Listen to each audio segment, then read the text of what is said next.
Rotina com os pré-candidatos ao governo do Distrito Federal. Hoje é a vez de recebermos o Leandro Graz, do Partido Verde. Lembrando que a entrevista tem a duração de 30 minutos, dividida em 2 blocos, sendo que o relógio para durante o intervalo comercial. Nosso convidado hoje é pré-candidato pelo Partido Verde. Leandro Graz é deputado distrital, professor, sociólogo, mestre em desenvolvimento sustentável, gestor cultural com formação pela Organização dos Estados Ibero-Americanos. É pesquisador com experiência internacional no Instituto de Governo e Políticas Públicas da Universidade Autônoma de Barcelona. Há 15 anos atua no ensino básico e superior do DF. É o idealizador do projeto Política de A a Z. Também é palestrante nos temas de educação, sustentabilidade e cidadania. Na Câmara Legislativa do DF, é vice-presidente da Comissão de Educação, Saúde e Cultura e também coordenador de 3 frentes parlamentares: ambientalista, Objetivos de Desenvolvimento Sustentável e de promoção dos direitos culturais. Estão com a gente nessa entrevista nosso comentarista Bruno Henrique, nosso repórter Yuri Ascar e nosso comentarista José Marcelo. E eu sou Neila Medeiros. Começo fazendo a primeira pergunta, candidato, pré-candidato. Boa noite para você, seja bem-vindo. Obrigado, Leila. Boa noite. Peraí que eu vou ligar seu microfone, desculpa. Maravilha, boa noite, Leila, boa noite a todos e a todas, aqueles e aquelas que nos ouvem. Um grande prazer estar aqui, agradecer a oportunidade, parabenizar o trabalho da rádio, que tem acompanhado o trabalho da Câmara Legislativa, uma coisa pela qual a gente sempre luta para que a população saiba o que a gente está fazendo. E os repórteres sempre acompanhando, nos perguntando. Parabéns e obrigado pela oportunidade.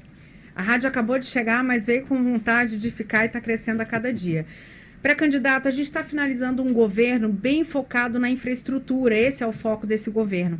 Agora, no momento em que a gente vive uma pandemia, as consequências de uma guerra, a insegurança econômica e social estão evidenciadas ainda mais e são questões essenciais à população. Fome, desemprego, falta de oportunidade é uma realidade. Por onde o senhor começaria? Pela erradicação da fome no Distrito Federal. Nós fomos o lugar do Brasil onde a fome mais cresceu, onde a pobreza mais cresceu nos últimos 2 anos. O combate à fome passa não só pela assistência social, para tirar as pessoas da extrema vulnerabilidade, passa principalmente pela geração de emprego e renda.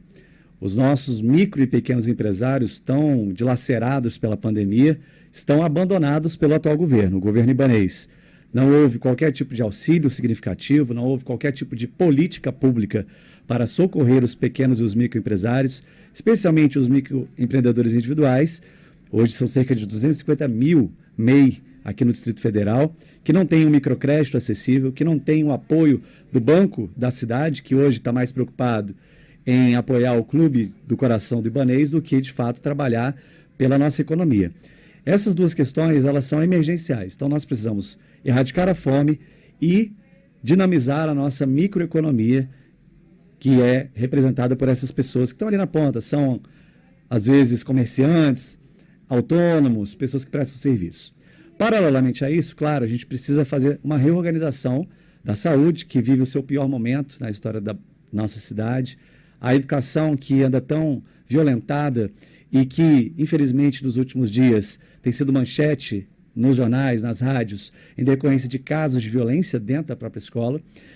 Nós temos uma crise seríssima dentro da lógica ambiental e da questão fundiária. A grilagem de terras está correndo solta no DF. E nós temos, infelizmente, uma gestão muito pouco transparente, denunciada por diversos escândalos, por diversos crimes de corrupção, e que, até hoje, o seu chefe, o seu líder máximo, Ibanez Rocha, não teve coragem ou capacidade de explicar o que aconteceu, por exemplo, na saúde do DF, quando a cúpula foi presa e o seu secretário foi preso. Portanto, esse é o pior momento da história do Distrito Federal. Esse é o pior governo da história que deixou a nossa cidade, que tem todas as condições de ser o farol do Brasil, a bússola do Brasil. Aqui a gente tem orçamento e capacidade de implementar as melhores políticas, mas em decorrência de uma gestão que está mais preocupada em atender os negócios dos amigos do governador e não cuidar da população, a gente chegou até aqui. Bruno Henrique faz a próxima pergunta. Tudo bem, deputado? Como é que vai? Boa noite. Boa noite, Bruno. Recentemente, o governo federal e o GDF chegaram a um acordo sobre o impasse de Vicente Pires, né? Depois de muitos anos aí, sobre regularização e regularização, e é uma área que vai ter um impacto ambiental, como já tem um impacto ambiental muito grande. Não tanto quanto o Noroeste, mas, quer dizer, maior que o Noroeste, mas que me parece que é uma celeuma um pouco mais complexa. Como é que o senhor vê essa regularização desenfreada de Vicente Pires? A regularização ela é necessária na medida em que antes você não fez o trabalho mais importante, que é, que é o ordenamento, que é o planejamento territorial. Ao longo dos últimos 30 anos, Brasília vem vivendo uma verdadeira indústria da regularização. Óbvio que aquilo que já está instalado tem que ser regularizado. No entanto, com quais contrapartidas? Com quais serviços ambientais? Com quais benefícios que têm que ser gerados, não só por quem está sendo regularizado, mas pelo próprio governo com políticas. Vicente Pires é um caso, entre outros, em que a grilagem, infelizmente, criou o território. Muita gente é vítima disso. Quando nós vemos os moradores, não podemos culpá-los, não podemos responsabilizá-los muitas vezes, porque eles são também vítimas de pessoas que cometem um crime anterior, que é a ocupação da terra pública, que é o parcelamento irregular, ilegal da terra pública, e que depois que o condomínio está instalado, depois que está todo mundo lá já e tudo construído, não há outra saída. A regularização responsável, ela tem que vir junto com uma mudança de conduta. Então, por exemplo, dentro de Vicente Pires, também no Jardim Botânico, a gente precisa implementar percentuais mínimos de área permeável para que a água possa adentrar ao nosso subsolo e a gente poder abastecer os mananciais, as nascentes. Também é possível cobrar e exigir práticas sustentáveis, como gestão de resíduos sólidos de maneira responsável. É possível a gente implementar políticas de educação ambiental para que, de alguma maneira, a gente compense esse prejuízo ambiental que foi produzido a partir da ocupação. O que nós precisamos realmente no Distrito Federal é de uma política de planejamento urbano. A atual gestão, ela fatiou situações muito importantes do ponto de vista da regularização, do ordenamento, do planejamento da cidade. Essa semana mesmo a gente votou a LUOS, a Lei de Uso e Ocupação do Solo. Ao invés de certa forma, trabalhar com aquilo que era necessário, o governo abriu algumas brechas, em decorrência de demandas que deputados receberam e que tinham a ver com algumas comunidades, às vezes pessoas específicas. A gente tem que pensar a cidade como um todo. O PPCUB, que é o Plano de Preservação no Conjunto Urbanístico de Brasília, até hoje não foi enviado para a Câmara, mas o governo fez questão de flexibilizar o SIG e o eixo monumental para a construção de lotes e elevação do limite de construção civil.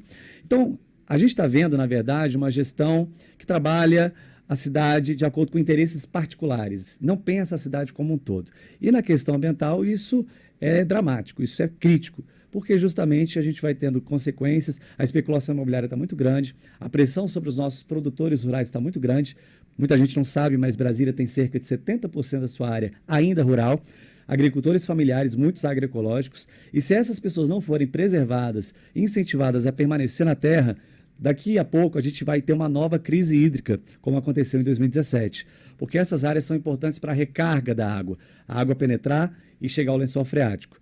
E, infelizmente, o governo atual, ele é um governo parceiro e muitas vezes omisso da própria grilagem, da ocupação ilegal e desse parcelamento que está acabando com a área verde do Distrito Federal. Transfiro agora o microfone a Yuri Ascar, é com você, querido.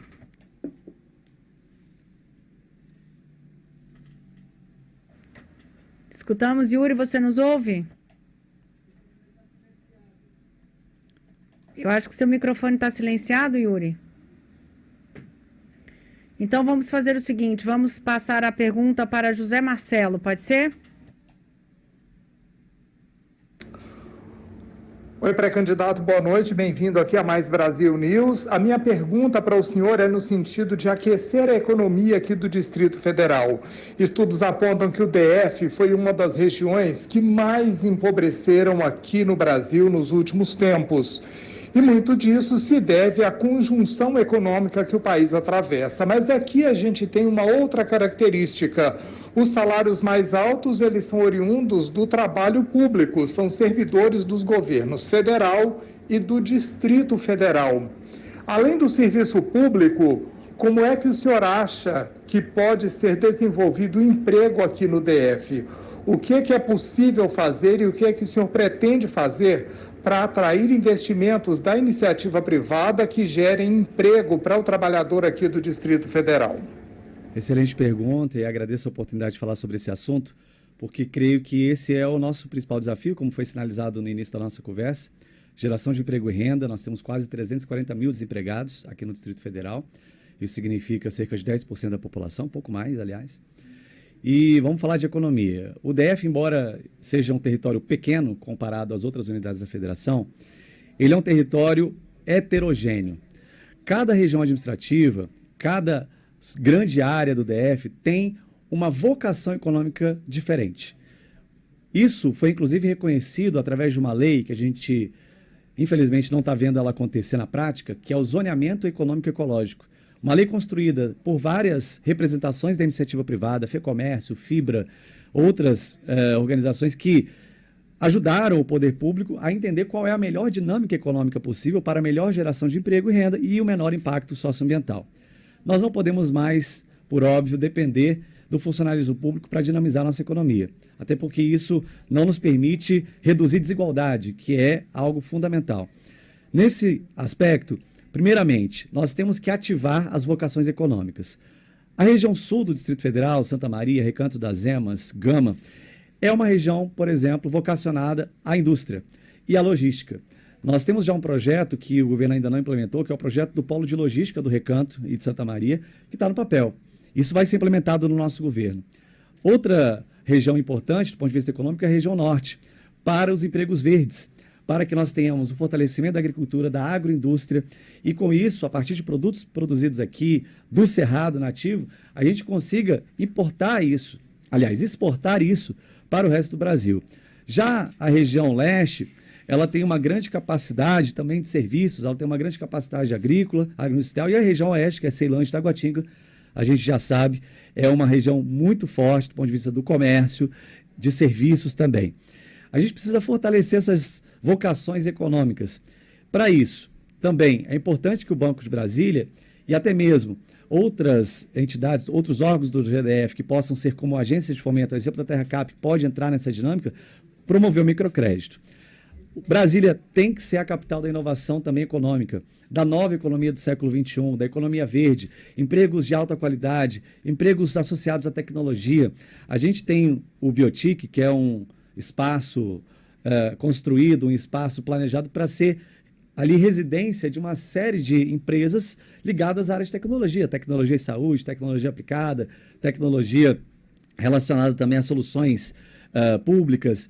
A gente até hoje tem um transporte público vexatório que poderia estar sendo justamente desenhado a partir de empresas do DF, mas não temos empresas aqui. Os nossos mestres, doutores, estão indo para fora do Brasil, estão indo para fora de Brasília, porque não encontram aqui amparo. A gente tem uma universidade potente que produz ciência e inovação, mas depois que essas pesquisas são produzidas, não há espaço para implementá-las. Saiu o ranking recentemente da ENAP, mostrando que o DF caiu para a 69ª posição no ranking do ambiente de negócios. Nós somos um dos piores lugares do Brasil para se fazer negócio. Nosso ambiente de negócios é burocrático, ele é extremamente dominado por pequenos grupos que se aliam de maneira corrupta ao poder público e que travam o acesso de médias e outras empresas aos processos licitatórios, às obras públicas, à participação no investimento público.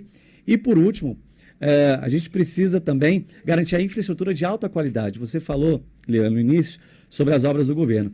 Essas obras que o Ibanez está inaugurando, em grande parte viadutos, alargamentos de pista, obviamente que tem a sua importância, mas elas não têm impacto econômico. Quando ele fala na televisão que gerou não sei quantos mil empregos, são empregos temporários. A gente precisa de investimento em infraestrutura de alta qualidade. Brasília não tem fibra ótica até hoje. O Distrito Federal não tem fibra ótica para a internet. Como é que a gente vai entrar na economia do século XXI sem a infraestrutura que garanta esses novos empregos? E aí a gente consiga, de fato, trazer uma nova característica, uma nova identidade econômica, que não é homogênea. Brasília não vai ser a capital farmacêutica, Brasília não vai ser só a capital da indústria, da agroindústria, Brasília tem que ser a capital de várias matrizes econômicas. E isso pressupõe também a participação e a liderança política do governador, buscando investimentos fora daqui, buscando investimentos fora do Brasil, inclusive, se conectando com fundos internacionais que possam nos ajudar a implementar grandes projetos na cidade, justamente para a geração de novos empregos e redução das desigualdades. O senhor tocou em pontos que são muito caros para o Distrito Federal e para a população que hoje precisa de uma chance. Eu quero falar dos jovens agora, né? A gente envolve a questão da educação, da violência, da falta de oportunidade, da falta de acesso à tecnologia. A gente precisa inserir esse jovem em algum contexto de capacitação, que ele tenha ao menos uma profissão. Se ele não está na escola e ele está em algum outro lugar que não deveria estar, ele precisa ter um emprego. Onde ele vai trabalhar? Que capacitação a gente tem para esse jovem hoje? Tem uma geração inteira completamente solta, sem oportunidade. O que você pensa para essa geração? A gente precisa oferecer para os jovens, principalmente da periferia do Distrito Federal, formações de curta duração, mas de imediata aplicação. É essa juventude que muitos, infelizmente, estão saindo da escola, abandonando, evadindo. Eu estive essa semana de novo na Unidade de Internação de Santa Maria. Em grande parte, os jovens infratores são jovens que cometeram situações ligadas ao tráfico, ligadas a uma necessidade financeira imediata para si e para sua família. Tem muito a ver também com a pressão do consumo, entre outros fatores. Mas, de fato, a gente precisa garantir, dentro da escola pública, e já na dinâmica do novo ensino médio, que foi aprovado há poucos anos, que esse jovem possa ter acesso a uma formação aplicada. Ele vai ter a formação padrão, a formação convencional, que é o que lhe habilita, o que lhe possibilita, caso ele queira ingressar na universidade, tentar disputar um espaço dentro do Instituto Federal, mas ele precisa ter também uma formação que lhe permita, por exemplo, empreender ou se colocar no mercado de trabalho rapidamente. E aí, infelizmente, quando se pensa em formação para o jovem de periferia, muitas vezes a gente só pensa nessas profissões que são muito manuais, que são profissões de aplicação na construção civil, etc. Mas a gente tem um leque imenso de possibilidades, por exemplo, que estão relacionados à economia criativa, como audiovisual. Hoje, com esse novo universo, com essa nova economia tecnológica, estamos carecendo de profissionais que dominam programação, que dominam essas linguagens, que são linguagens de software, de aplicativos. E esse jovem de periferia, ele tem capacidade. Eu tenho acompanhado as escolas públicas do DF, e, inclusive, é para onde a gente destina a maior parte dos recursos, já foram mais de 23 milhões de reais, e temos apoiado alguns projetos. Um deles é o projeto de robótica. Nós temos polos de robótica nas escolas públicas do DF. Muita gente não sabe disso. E esses jovens dos polos de robótica estão aprendendo programação. Essas crianças estão aprendendo a programar. Então, elas já saem com competências e habilidades aplicáveis para uma diversidade de empregos possíveis. E aí tem que ter uma pactuação também entre o governo e a iniciativa privada, para que esses jovens sejam absorvidos, que eles sejam contratados. Como que você faz isso? Dando incentivo às empresas que adotam essa política. Sejam incentivos tributários, sejam incentivos relacionados à promoção dessas empresas de outras maneiras e, dessa forma, a gente atacar não só o desemprego juvenil, mas também a vulnerabilidade juvenil com a cooptação desses jovens para o tráfico, para a violência, que infelizmente está crescendo no Distrito Federal. A juventude vai ser prioridade dentro do nosso governo. Nós vamos estabelecer um conjunto de políticas dentro da educação, principalmente, e do ambiente de trabalho, para que esses jovens, principalmente periféricos, saiam da condição de vulnerabilidade e possam ser protagonistas aqui no Distrito Federal. Agora são 19h16, a gente vai dar um intervalo na entrevista, nosso cronômetro está parado e na volta a gente começa com o Bruno Henrique fazendo mais uma pergunta ao pré-candidato do Partido Verde, Leandro Graz. A gente volta já. Com 1 Hora News, mais 30 minutos de política, com Neila Medeiros. Voltamos agora à entrevista com o pré-candidato ao governo do Distrito Federal, Leandro Graz, do Partido Verde. Quem faz a pergunta agora é o jornalista e advogado Bruno Henrique. Você já falou dos planos e ideias de Vossa Excelência no primeiro bloco. Vamos falar de política agora. Pronto. Deputado, PT fechou uma federação com o PV e com o PCdoB. O partido que o senhor estava anteriormente, que é o Rede, fechou uma federação com o PSOL. Isso. Ambos são partidos mais conexos, né? Tem projetos mais principais, no caso o Rede junto ao PSOL e o PV junto ao PT. O PSOL tem candidato no DF, que é a Queca Bagno. O PT tem candidato no DF, que é a professora Rosângela. Rosilene. Perdão. O senhor vai ser mesmo candidato a governador do Distrito Federal? Serei candidato e nós estamos construindo a viabilidade desse projeto dentro da federação, primeiramente, estabelecendo um consenso. Nós temos total respeito pelas pré-candidaturas postas, não só as do PT, tanto a do Magela quanto da professora Rosilene. Foram 2 candidaturas colocadas. Tem um diálogo excelente com ambos, bem como tem um diálogo com a candidatura do PSOL, da Queca, com a pré-candidatura também do professor Rafael Parente. entre outras, até do senador Isalci, da própria senadora Leila, que está indo para o PDT, essa pretensa candidatura também do senador Regufe. Eu dialogo com todas as pessoas porque, no fundo, são todas, de certa forma, críticas desse governo. Nós temos uma posição crítica ao que foi a gestão Ibanez. Agora, claro, estamos em posições distintas, partidos distintos. No que tange a nossa federação, nós estamos bem avançados nesse entendimento. O PV só tem uma pré-candidatura em todo o Brasil, que é a nossa aqui no Distrito Federal. Nessa articulação em todos os estados, obviamente, nós apoiamos o PT naquelas candidaturas prioritárias, como as que vêm para a reeleição. E aqui no DF a gente conta, sim, com o apoio do Partido dos Trabalhadores, na perspectiva de formarmos uma chapa encabeçada pelo PV e que tenha a proposta de ampliar. Nós queremos ampliar a federação, obviamente, para uma coligação com outros partidos e, mais ainda, fazer uma pactuação com a sociedade. Eu entendo que o Partido Verde ele tem uma diversidade de agendas e de posicionamentos que interessam ao conjunto amplo da sociedade do Distrito Federal.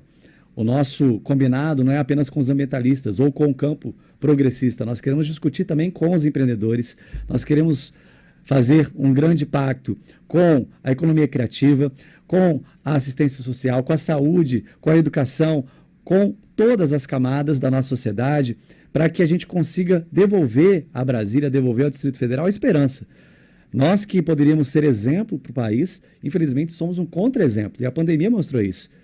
Nós fomos um dos lugares em que mais morreu gente, proporcionalmente ao tamanho da população em geral. Se fôssemos um país, estaríamos entre os piores. Portanto, Brasília tem tudo para sair dessa situação. E a população vai optar por isso. A população não suportará mais 4 anos de governo Ibanez, porque é o pior governo, é o que mais maltrata a educação, é o que tem desprezo pelos pobres, é o que tem desprezo pela economia, a não ser, claro, para os amigos do governador, como um que aluga prédio da própria Secretaria de Saúde.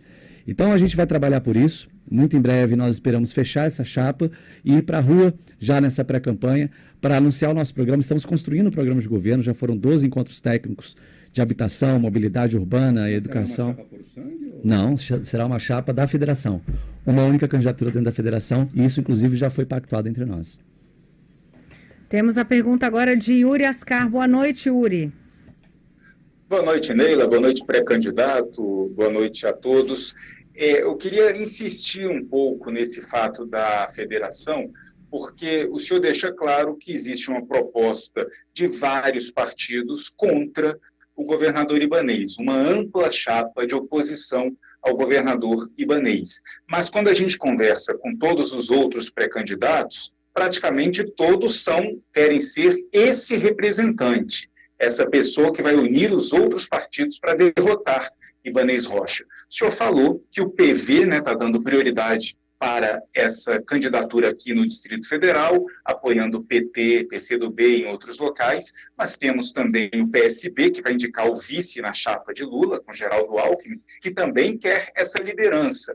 O senhor não acha que nessa disputa o nome de alguém que acabou de entrar para a política, tem apenas um mandato como deputado distrital, por um partido muito pequeno, não enfraquece essa disputa, que, digamos assim, é briga de gente grande? Pergunto, Yuri, também, quem era Ibanez em 2018? Ibanez, em agosto de 2018, tinha 1% da intenção de votos. E se tornou governador. Nesse momento, pesquisas, levantamentos, claro que têm a sua relevância, mas eles não são decisivos. E a campanha é o momento em que a gente vai se apresentar e a gente vai derrotar o Ibanez. Eu compreendo e até avalio positiva a colocação de outras pré-candidaturas. Mas se eu não tivesse sido o principal, eu fui sem dúvida um dos principais opositores de Ibanez nesses últimos 3 anos. O nosso mandato foi o mandato que mais fiscalizou esse governo. O nosso mandato foi o mandato que mais andou nas ruas do Distrito Federal e eu conheço cada palmo desse território. Pode ter alguém que conheça tanto quanto eu, mas mais do que eu, o Distrito Federal acho difícil nesse momento entre as pré-candidaturas colocadas. Eu andei em todas as regiões administrativas, eu conheci palmo a palmo a saúde, palmo a palmo a educação, eu estive em mais de 300 escolas ao longo desses 3 anos e meio de mandato. Então eu me avalio como, sim, alguém capaz de representar esse campo. Ibanez é também uma representação do projeto de Bolsonaro aqui no Distrito Federal. Ibanez caminhou com Bolsonaro. Ele terá como sua senadora Flávia Arruda, que é ministra de Bolsonaro. O nosso campo será o campo antagônico ao de Ibanez.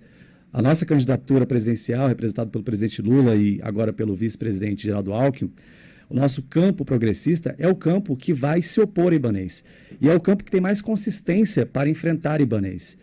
E, nesse sentido, eu me coloquei, não por vaidade, porque talvez até se tivesse apego a cargo, para mim seria mais fácil uma disputa de deputado distrital, mas eu me coloquei porque, primeiro, entendo que é um momento propício para um projeto diferente de tudo aquilo que já existiu no Distrito Federal. Um projeto amplo, pactuado com a sociedade acima de tudo, um governo que realmente coloque a cidade no rumo que merece. Eu me sinto pronto, eu me sinto preparado, eu quero enfrentar Ibanez no debate. Eu quero estar de frente com o Ibanez no debate, não só para denunciar as mentiras que ele contou em 2018 e que depois foram mostradas verdadeiramente, o que aconteceu, a traição que ele cometeu contra o povo, mas também para anunciar o que nós vamos fazer, as ações de mobilidade, de educação, de saúde, de economia que nós vamos implementar a partir de 2023. Então, nós seremos a candidatura principal de oposição, porque o nosso campo é o campo de oposição ao Ibanez. Mais uma pergunta agora de José Marcelo. A minha outra pergunta, pré-candidato, é em relação à gestão da saúde pública aqui no Distrito Federal. Se o senhor for eleito, esta é uma situação que o senhor pretende modificar e como? Porque a saúde do DF, embora disponha de recursos, está entre as que recebem o maior número de reclamação do Brasil. Como é que o senhor pretende resolver essa questão? Esse é o pior momento da saúde do Distrito Federal. Primeira questão, que é o feijão com arroz da boa gestão na saúde. Atenção primária. O que significa isso para quem está nos ouvindo e não sabe? São as unidades básicas de saúde dentro das comunidades. É o programa Saúde da Família. É a presença dos agentes comunitários de saúde, dos enfermeiros e técnicos, principalmente dos médicos, dentro das casas das pessoas, ali perto, prevenindo doenças, garantindo a vacinação das crianças, impedindo que as pessoas acabem agravando problemas de saúde que podem ser resolvidos com facilidade. Hoje o DF tem apenas quase 60% de cobertura em atenção primária. O Piauí, por exemplo, estado do atual governador, que ele poderia aprender com a sua região, tem mais de 90%. Santa Catarina também está chegando nesse patamar. E nós, capital, território pequeno, poderíamos ter muito mais do que 60%. Garantindo uma boa atenção primária, que vai ser a nossa prioridade máxima, a gente vai reduzir fila em hospital, a gente vai diminuir a sobrecarga nas UPAs, que inclusive foram inauguradas agora pelo Ibanez sem médico. Foram inauguradas pelo Ibanez com rachaduras na parede, como a do próprio Paranoá, que eu estive agora no final do ano. Eles inauguraram em outubro, cheguei lá em novembro, já tinham paredes rachadas. Essas obras que ele vem entregando são obras de baixa qualidade, feitas de areia de péssima qualidade. Nós vamos cuidar da saúde primeiramente com esse fortalecimento da atenção primária. E digo aqui desse instituto, que hoje cuida do Hospital de Base, do Hospital de Santa Maria e das UPAs, que é o IGES, que Ibanez mentiu na campanha dizendo que ia acabar, mas na verdade ampliou. O IGES tem uma dívida de quase 400 milhões de reais, o IGES tem denúncias gravíssimas de corrupção e o IGES está matando pessoas no Base e em Santa Maria. Essa semana a gente recebeu novas denúncias em Santa Maria. No Base, em relação aos pacientes com câncer, tem mais de 200 pessoas esperando para tratar câncer, quase 3 mil esperando para diagnosticar câncer. Nós vamos zerar as filas de cirurgia letiva que estão se acumulando nessa gestão fracassada, incompetente e corrupta. Nós vamos fazer um amplo programa para cirurgias eletivas, especialmente aquelas que dizem respeito a problemas cardíacos, a questões também de problemas oftalmológicos que estão aí se acumulando. Então, nós vamos cuidar da saúde do Distrito Federal, vamos organizar a gestão da saúde e entregar para a sociedade aquilo que ela nunca viu, uma gestão pública de saúde verdadeira, honesta, eficiente e transparente, porque hoje nós temos muitos problemas também de falta de dados, de falta de informações na gestão da saúde pública. Yuri Ascar faz mais uma pergunta.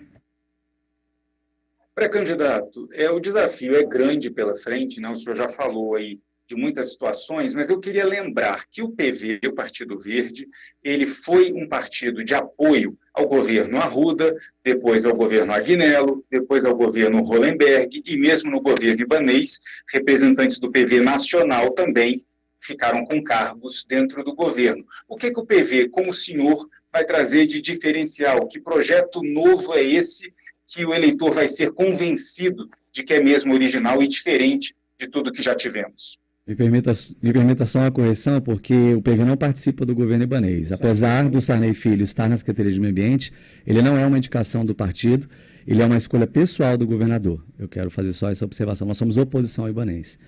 Em relação ao que aconteceu no passado, de fato, já tivemos vários arranjos partidários aqui no DF. Quem acreditava, por exemplo, que em 2010 MDB e PT se uniriam? Quem imaginou que a Arruda governaria com partidos que hoje estão na oposição ao seu próprio grupo?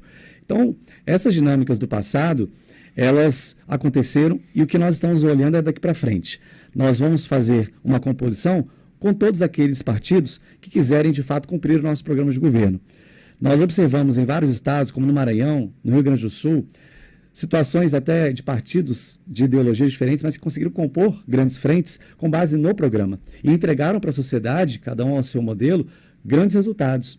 Aqui no DF é o que a gente vai fazer. O nosso principal pacto não é apenas entre os partidos. O nosso grande pacto é com os segmentos da sociedade, é com os setores que estão fragilizados pelo governo ibanês, principalmente as comunidades, principalmente a população que está sendo totalmente fragilizada, com uma assistência social que não funciona. A gente vai fazer pactos com os empresários dessa cidade, com os artistas dessa cidade, com os ambientalistas. O nosso grande acordo, além dos partidos, é com os setores sociais aqui do Distrito Federal, em grande parte, que não querem mais este governo. Portanto, o PV está pronto, está preparado para governar o Distrito Federal em parceria com vários partidos. Como eu já coloquei, é a única pré-candidatura do PV em todo o Brasil e que nós temos dentro da federação encontrado esse caminho de consenso, porque nós vamos apoiar o Partido dos Trabalhadores em outros lugares, como vamos apoiar o PSB, como vamos apoiar o próprio PCdoB, como vamos apoiar até partidos que não são da federação, mas que serão parte desse nosso campo de oposição a projetos bolsonaristas em vários estados. Você ouviu agora o pré-candidato do Partido Verde ao Palácio do Buriti, Leandro Graz. Agradecemos a sua presença, agradecemos também a participação de todos os nossos comentaristas e jornalistas e agradecemos a você que nos ouviu e enviou perguntas pelas nossas redes sociais, YouTube, Facebook, Instagram e WhatsApp. Como a gente não abriu para perguntas desde o primeiro candidato, a gente segue seguindo a mesma linha.